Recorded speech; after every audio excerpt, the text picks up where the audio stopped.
Good evening class. Asia mapping का दूसरा class शुरू करते हैं, है ना। पहला तो आप एशिया का मैप देख रहे हो। इस एशिया के मैप में आपको एशिया अलग अलग दिशाओं में बटा हुआ दिख रहा है। जैसे ये हो गया उत्तर एशिया, नॉर्थ एशिया, ये हो गया पूर्व एशिया, और ये हो गया दक्षिण एशिया, और ये हो गया मध्य एशिया, और ये हो गया पश्चिम एशिया। कहाँ जी, ये है पश्चिम एशिया। पश्चिम एशिया यहां से पूरा पश्चिम एशिया। मैं फिर से समझा दूं, ये आपके पास एशिया का मैप है, जिसमें से आपने मंगोलिया पढ़ा, चीन पढ़ा, जापान पढ़ा, ताइवान पढ़ा। ये पूर्वी एशिया का हिस्सा है मैप में अध्ययन के अनुसार। और वहीं पे भारत और भारत के जितने भी पड़ोसी देश हैं, जिसमें श्रीलंका और मालदीव भी हैं, चाहे समुद्र में सीमा साझा करके पड़ोसी बन रहे हों, चाहे स्थलों को सीमा साझा करके पड़ोसी बन रहे हों, ये सारे के सारे दक्षिण एशियाई देश हैं। अब आप ये देखिए, ये है पूर्व और ये है दक्षिण, तो इसके बीच में जो होगा उसको दक्षिण पूर्व बोलेंगे ना। तो दक्षिण पूर्वी देशों की श्रृंखला है ये वाली। ये पूरे वो कंट्री हैं जिनको दक्षिण पूर्वी एशिया कहा जाता है। उसके बाद फिर आप पहुंचते हैं मध्य एशिया में। मध्य एशिया में 5 प्रमुख देश पड़ते हैं, जो कि सोवियत संघ रूस से विघटित होकर बने हैं, जिसके बारे में अभी हम पढ़ेंगे। मध्य एशिया के बाद आपको मिलेगा पश्चिम एशिया। ये पश्चिम एशिया है जिसमें पूरे के पूरे अरब देश आते हैं। सऊदी अरब, संयुक्त अरब अमीरात, कुवैत, जॉर्डन, ये सारे के सारे देश आते हैं। पश्चिम एशिया में आने से पहले, मध्य एशिया में आने से पहले, हम इन 2 एशियाई कंट्री में 2 समूह बने हुए हैं, 2 संगठन बने हुए हैं, इनके बारे में पढ़ते हैं। तो सबसे पहले आप लिखेंगे सार्क के बारे में। सार्क, हम पढ़ते हैं शार्क के बारे में। एशिया के मैपिंग में यह एक समूह है, वर्तमान में यह निष्क्रिय समूह है। ये ऐसा संगठन है जो कि ऑब्जेक्टिव नहीं है, लेकिन इसमें कौन कौन से देश शामिल हैं आपको देखना पड़ेगा, क्योंकि इसमें प्रमुख देश आपको भारत ही देखने को मिलेगा। ये जो हमारा भारत है, इसके आस पड़ोस में जितने भी देश हैं, ये 8 देशों वाला समूह है सार्क। इसमें टोटल 8 सदस्यीय देश हैं, जो कि आपको मैप देख के ही समझ में आ जाएगा। ये देखिए आपका भारत, भारत के जस्ट पड़ोसी में है नेपाल, उसके बाद फिर है भूटान, उसके बाद फिर देखो बांग्लादेश, फिर आप देखिए श्रीलंका, मालदीव, पाकिस्तान व अफगानिस्तान।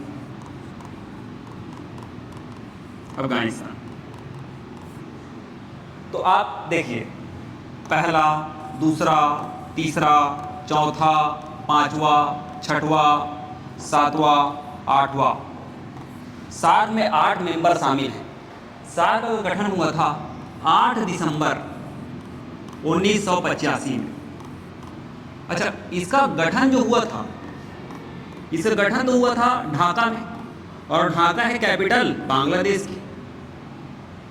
सार्क का जो गठन हुआ था, ये हुआ था ढाका में, जबकि इसका जो हेड क्वार्टर है, इसका जो सचिवालय है, इसका जो मुख्यालय है, इसका मुख्यालय पड़ता है काठमांडू, नेपाल में। सारी बातें ध्यान रखना। अब अभी अगर आपने तैयारी शुरू किया होगा, जितने भी आप संगठन पढ़ते होंगे, G20 पढ़ते होंगे, G7 पढ़ते होंगे, है ना, तो फिर आप ये देखें, आपको सार्क से संबंधित कोई भी करंट अफेयर देखने को नहीं मिलेगा, क्योंकि इसकी बैठक 2014 के बाद हुई ही नहीं है। 2014 में इसका 18वां नंबर का बैठक हुआ था नेपाल की काठमांडू में। ये जो दिख रहा है ना 18वां सार्क समिट करके, ये नेपाल काठमांडू लिखा हुआ है, यहाँ हुआ था। फिर उसके बाद जो अगला सम्मेलन होना था वो होना था पाकिस्तान में। लेकिन 2015 में आपको मालूम होगा पाकिस्तान वालों ने हमारी भारतीय आर्मी पर आक्रमण कर दिया था, जिसके कारण पाकिस्तान में शामिल होने के लिए भारत ने मना कर दिया। तब से लेकर अब तक विवादों में घिरा रहा है सार्क। और इसके जो उद्देश्य हैं, आपस में विज्ञान एवं प्रौद्योगिकी को बढ़ाना है, आपस में कृषि एवं ग्रामीण विकास को बढ़ाना है, शिक्षा को बढ़ाना है, पर्यावरण संतुलन बनाए रखना है। लेकिन इसमें भारत का सहयोग पड़ोसी देश कर ही नहीं पा रहे हैं, जिसके कारण यह जो संगठन है इसके उद्देश्यों की पूर्ति नहीं हो पा रही है। तो आपको केवल इतना ही ध्यान रखना है कि भाई सार्क में 8 मेंबर कंट्रीज हैं, जिसमें हम आते हैं, और हमने ही अफगानिस्तान को जुड़वाया था इसमें। 2005 में प्रक्रिया शुरू हुई थी, 2007 में अफगानिस्तान इसमें जुड़ा। पाकिस्तान, नेपाल, भूटान, बांग्लादेश, श्रीलंका, मालदीव। इसकी राजधानी तो आप देख ही चुके हो। श्रीलंका की राजधानी है कोलंबो, नहीं आएगा तो श्री जयवर्धन है पूरा। मालदीव की राजधानी माले, भारत का तो पता ही है, भारत में रह रहे हो, नई दिल्ली। पाकिस्तान का इस्लामाबाद, अफगानिस्तान का काबुल। अब तो अफगानिस्तान का नाम चेंज हो गया, इस्लामिक स्टेट अफगानिस्तान हो चुका है, क्योंकि वहाँ पे पहले जो डेमोक्रेटिक सरकार थी अब वो तालिबान के हाथ में जा चुका है। नेपाल का काठमांडू, भूटान का थिम्पू, बांग्लादेश का ढाका। तो सार्क का जो गठन हुआ था ये हुआ था बांग्लादेश में, लेकिन सार्क का हेड क्वार्टर जो है वो हिमालय की गोद काठमांडू में। क्लियर? तो अगला हम दक्षिण पूर्व एशियाई संगठन के बारे में बात करेंगे, जिसका नाम है आसियान। देखिए, एशिया में ही दूसरा महत्वपूर्ण जो संगठन है इसका नाम है आसियान। आसियान का जो पूरा नाम आप देखेंगे, association of south east Asian nation. दक्षिण पूर्व, साउथ ईस्ट का मतलब होता है ये जो एशिया का दक्षिण पूर्व का हिस्सा है, दक्षिण पूर्वी एशियाई क्षेत्रीय सहयोग संगठन। इसकी जो स्थापना हुई थी ये 8 अगस्त को आसियान दिवस मनाया जाता है। 8 अगस्त 1967 में बैंकॉक घोषणा पत्र के तहत हुई थी। तो कभी भी पूछा जाए कि किस एक महत्वपूर्ण संगठन का गठन बैंकॉक घोषणा पत्र से हुआ था, तो आपका आंसर आएगा आसियान। तो बैंकॉक घोषणा पत्र से इस संगठन का स्थापना हुआ। इसकी स्थापना तो थाईलैंड के बैंकॉक में हुई है। इसकी स्थापना थाईलैंड में हुई है, बैंकॉक में हुई है। लेकिन इसका जो हेड क्वार्टर है, इसका जो सचिवालय है वो है इंडोनेशिया के जकार्ता में। इसका सचिवालय जकार्ता में मिलेगा आपको। तो गठन कहीं और हो रहा है। सार्क को भी आपने देखा, सार्क का गठन हुआ था ढाका में, लेकिन उसका हेड क्वार्टर है काठमांडू में। उसी प्रकार ये जो आसियान है, आसियान का गठन हो रहा है बैंकॉक घोषणा पत्र थाईलैंड से, लेकिन इसका जो हेड क्वार्टर है, इसका जो सचिवालय है, ये मिलेगा आपको इंडोनेशिया की कैपिटल राजधानी जकार्ता में। इसमें 10 सदस्य शामिल हैं। ये जितने भी देश दिख रहे हैं दक्षिण एशिया के, ये सारे के सारे 10 के 10 देश इसके सदस्य हैं। ये आपस में व्यापार वाणिज्य को लेकर क्षेत्रीय सहयोग संगठन के तहत एक दूसरे से जुड़े हुए हैं निरंतर, और यह अभी एक अच्छे संगठन के रूप में देखा जाता है। आप देखिए, यह हो गया आपका म्यांमार, और म्यांमार की राजधानी आपको पता है नैपीदा। उसके बाद फिर थाईलैंड, उसके बाद फिर आप देखिए लाओस, और ये हो गया वियतनाम। क्या है वियतनाम की राजधानी बताइए? हनोई। उसके नीचे आप देखिए कंबोडिया, और इसके नीचे आप देखिए मलेशिया। फिर आप नीचे देखेंगे सिंगापुर। फिर यहां पे आपको देखने को मिलेगा सबसे बड़ा द्वीपीय देश इंडोनेशिया, ये भी इसका हिस्सा है। और यहाँ इंडोनेशिया में इसका हेड क्वार्टर है, सचिवालय है। और ये है ब्रुनई।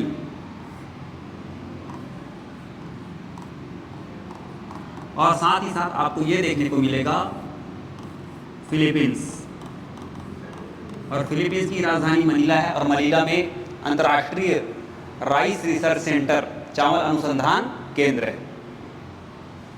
तो ये जो आपने 10 देश देखा, ये आसियान के मेंबर हैं। आसियान के बारे में एकदम विस्तार चर्चा करेंगे, ठीक है। हाँ जी, ये है ब्रुनई। ब्रुनई ब्रुनई ब्रुनई की राजधानी है बंदर शेरी बागवान।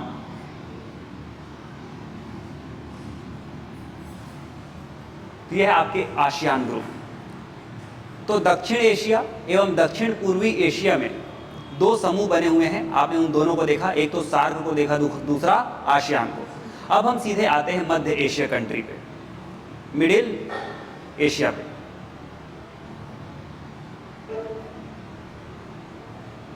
ये लीजिए, यह है आपका मध्य एशिया। पहले तो मध्य एशिया का मैपिंग देख लीजिए।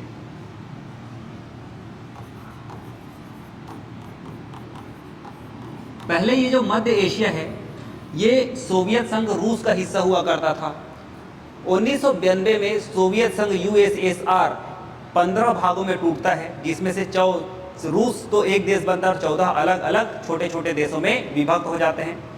उन्हीं में से 5 नए देश निकल कर आते हैं, जो कि एशिया के गोद में आते हैं।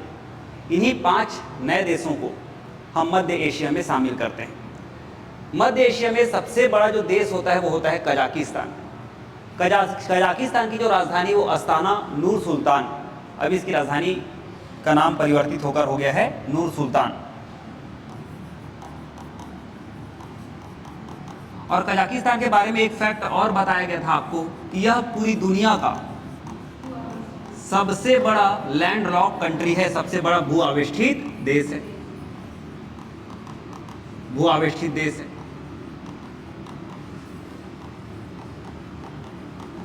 और दूसरे नंबर पे मंगोलिया बढ़ाया गया था।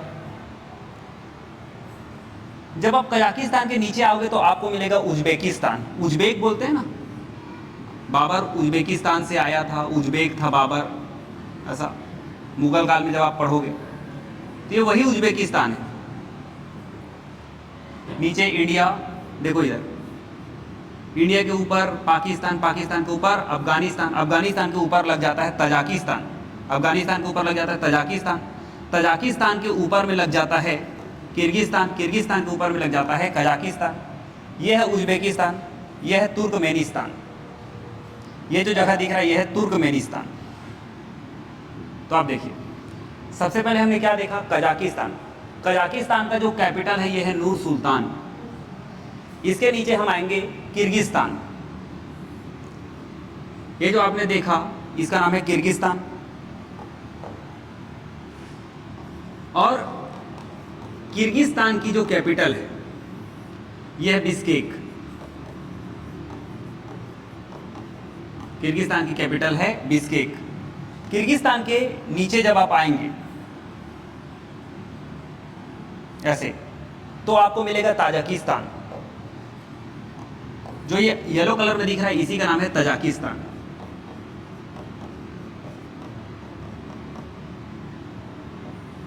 और तजाकिस्तान का जो कैपिटल है ये मिलेगा आपको दुशांबे, ये तजाकिस्तान। इसके बाद फिर आप आएंगे उज्बेकिस्तान, और उज्बेकिस्तान की राजधानी है ताशकंद।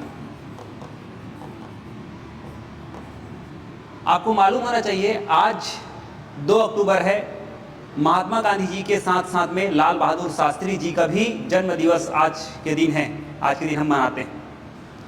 तो लाल बहादुर शास्त्री जी हमारे व्यक्तित्व रूप में दूसरे नंबर के प्राइम मिनिस्टर थे जवाहरलाल नेहरू के बाद, है ना। तो जवाहरलाल नेहरू ताशकंद समझौते में गए थे, फिर वहाँ पे ना तो उस समय रिसर्च हो पाया ना तो कुछ पता चल पाया, फिर वहाँ पे उनका निधन हो गया था। बढ़िया अच्छे हस्तपुष्ट थे, लेकिन फिर बाद में फिर उनका शोक खबर आ जाता है। तो ताशकंद समझौता में लाल बहादुर शास्त्री जी का निधन हो जाता है। ये वही ताशकंद है, ताशकंद समझौता वाला, लाल बहादुर जी वाला। इसके बगल में आपको मिलेगा तुर्कमेनिस्तान।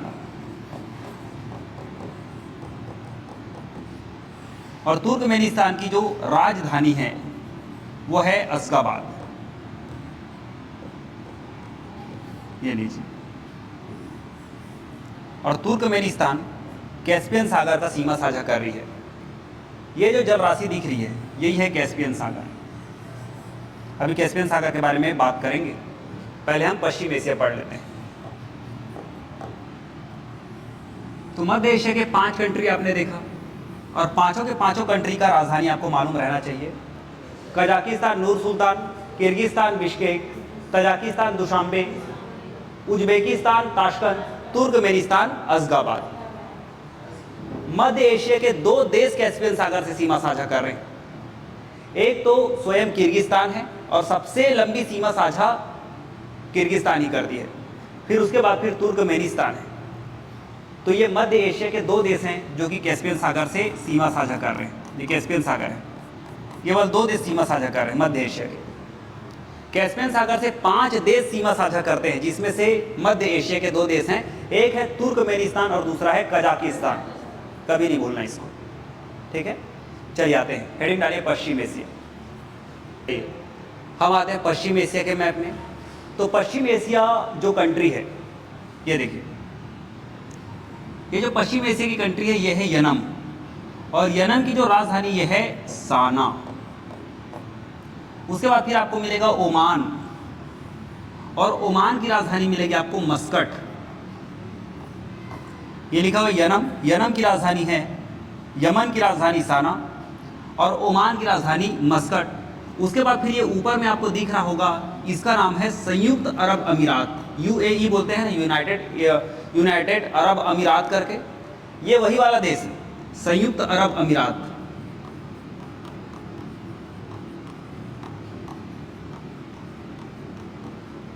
संयुक्त अरब अमीरात ये वही देश है जहां पे दुबई सिटी है, संयुक्त अरब अमीरात में। उसके बाद फिर आपको हम ले चलते हैं। हाँ भाई, संयुक्त अरब अमीरात की राजधानी ना आबू धाबी है। संयुक्त अरब अमीरात की जो राजधानी वो है आबू धाबी। वहां की सबसे बड़ी और सबसे फेमस सिटी है दुबई, जहां पे बुर्ज खलीफा है। सैमसंग कंपनी, दक्षिण कोरिया की कंपनी ने उसको बनवाया था। अब यह है आपका सऊदी अरब, और सऊदी अरब की जो राजधानी वो है रियाद। मक्का मदीना यही मिलेगा। फिर उसके बाद फिर आप देखेंगे संयुक्त अरब अमीरात के ऊपर में आपको मिलेगा कतर। कतर, और कतर की राजधानी है दोहा। और उसके ऊपर में एक द्वीपीय देश मिलेगा जिसको मोतियों का द्वीप कहा जाता है, बहरीन। और बहरीन का जो कैपिटल है वो है मनामा। जैसे ही आप इस जलराशि के अंदर प्रवेश करेंगे, अंदर में एक जलराशि है, मैंने द्वीप शब्द का प्रयोग किया था, तो द्वीप शब्द तो अंदर में ही आएगा। ये देखो, ईरान का जो पुराना नाम था ये फारस था। ये ईरान है, ईरान का जो पुराना नाम है यही फारस है। तो इसके नीचे जो सकरी जल राशि है इसी को ही बोलते हैं फारस की खाड़ी। और फारस की खाड़ी, खाड़ी का मतलब क्या होता है? ऐसा कोई वाटर बॉडी जो 3 तरफ से लैंड से घिरा हुआ हो।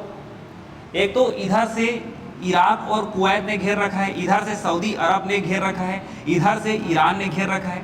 तो ये जो जल राशि है इसको बोलते हैं फारस की खाड़ी। फारस की खाड़ी पर ही कुवैत देश स्थित है। ये लो, कुवैत देश। और कुवैत का जो कैपिटल है यह है खुद कुवैत सिटी। Kuwait city. इसके ऊपर में आपको मिलेगा, यहां आपको मिलेगा 2 बड़े देश, एक तो इराक और दूसरा ईरान। यह है ईरान, ईरान की राजधानी तेहरान। ईरान की जो राजधानी ये है तेहरान।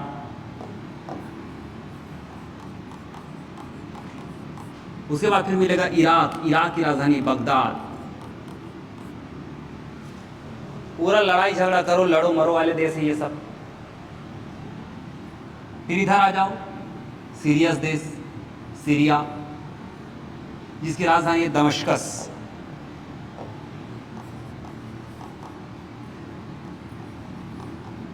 दमिश्कस।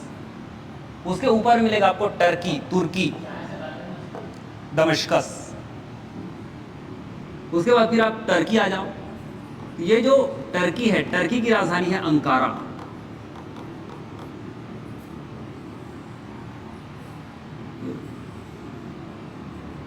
तो टर्की की राजधानी तो एशिया में आती है, लेकिन टर्की का एक हिस्सा जिसको इस्तांबुल बोलते हैं वो यूरोप में चले जाता है। तो टर्की एक ऐसा देश है जैसे रूस एशिया और यूरोप दोनों में फैला हुआ है, लेकिन उसकी राजधानी यूरोप में है। वैसे ही टर्की भी यूरोप में भी है और एशिया में भी है, लेकिन टर्की की राजधानी हमारे एशिया में करके टर्की को एशिया का देश कहा जाता है। इसके नीचे आपको भूमध्य सागर देखने को मिलेगा। ये भूमध्य सागर वाले हिस्सा है पूरा। और भूमध्य सागर में एशिया का एक द्वीपीय देश है। सुन लो मेरे भाई, भूमध्य सागर के नीचे एक द्वीपीय देश है। इस द्वीपीय देश का नाम है साइप्रस। पूछा जाएगा भूमध्य सागर में द्वीपीय देश जो कि एशिया के हिस्से में आता है उसका नाम क्या है, तो आप बोलेंगे साइप्रस। और साइप्रस की राजधानी है निकोशिया। चलो मैं इसको ना थोड़े से बड़े वाले मैप में दिखाता हूँ, एकदम छोटा हो रहा है, ठीक है। इसको थोड़ा सा बड़ा करके दिखाते हैं। उससे पहले एक देश को देख लो आप यहाँ पे, यह है अजरबैजान। इसको इसलिए समझो क्योंकि यह है कैस्पियन सागर। कैस्पियन सागर से अजरबैजान भी सीमा साझा करती है। अजरबैजान की राजधानी है बाकू। ये अजरबैजान है, अजरबैजान की राजधानी है बाकू। इसके ऊपर में जॉर्जिया और यह है आर्मेनिया। कभी आप नाम सुनेंगे तो आर्मेनिया और अजरबैजान में भी सीमा विवाद है। ये आर्मेनिया है, ये अजरबैजान है। ये देखो, ये है जॉर्डन, ये जॉर्डन।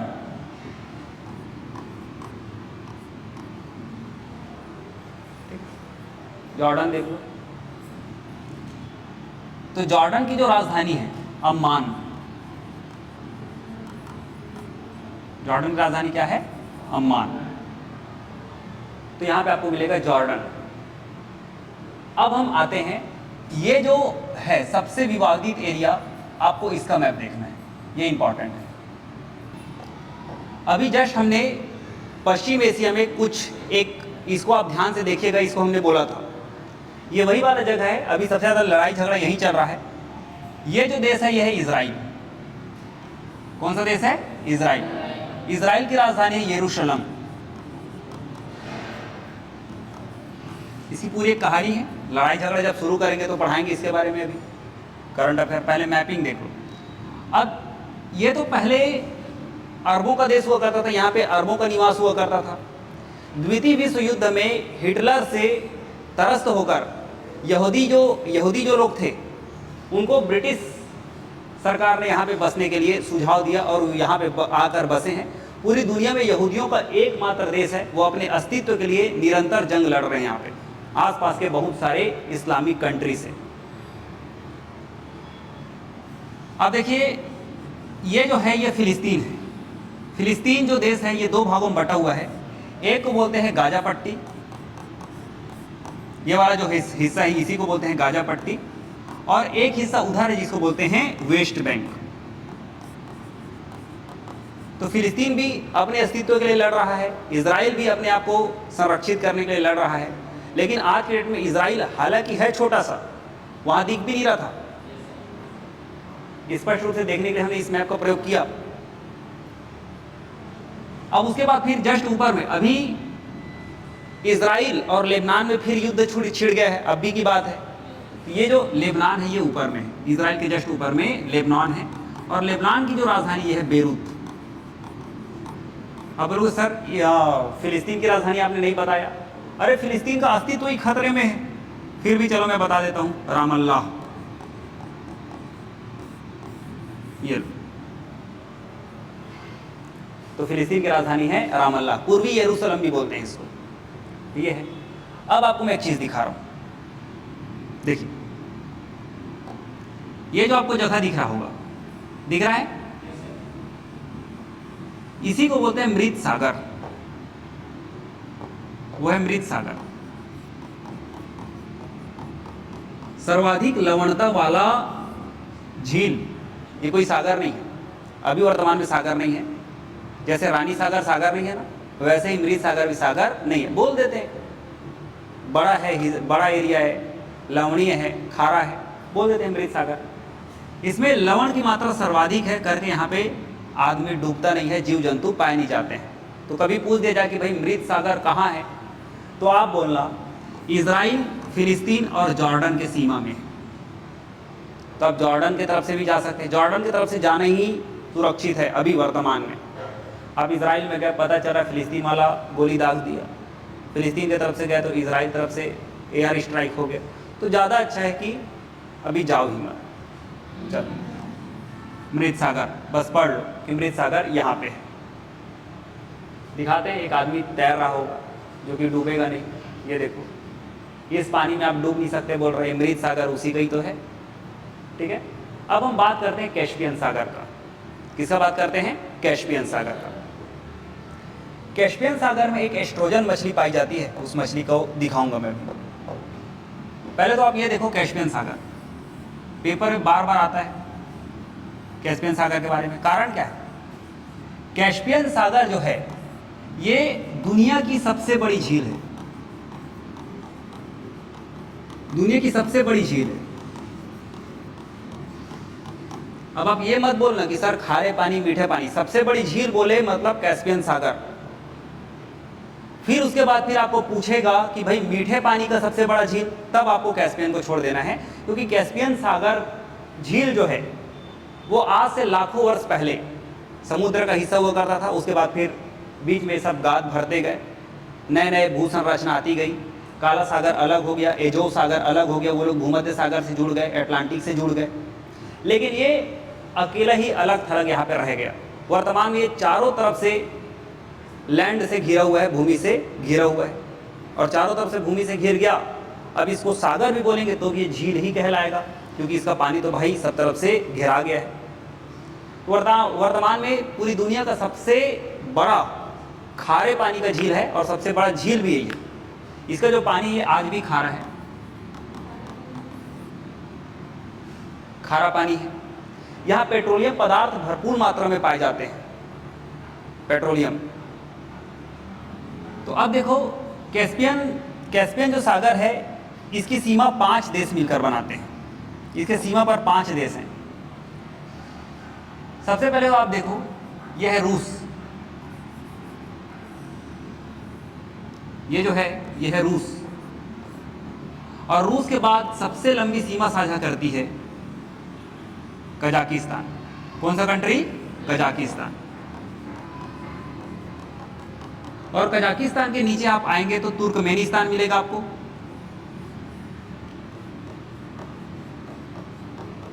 तुर्कमेनिस्तान। और तुर्कमेनिस्तान के नीचे आएंगे तो मिलेगा ईरान। ये जो क्षेत्र है ये ईरान का, ये ईरान का क्षेत्र है। उसके ऊपर में आएंगे तो मिलेगा अजरबैजान, यह अजरबैजान। तो ये 5 देशों से घिरा हुआ है कैस्पियन सागर। समझौता हुआ है कि कैस्पियन सागर के पानी को कौन सा देश कितना यूज करेगा, तो जिसके पास जितना सीमा है वो उसका 10 नॉटिकल मील तक का यूज करेगा, ऐसा समझौता हुआ है। लेकिन आदमी नियमों को कहाँ मानता है।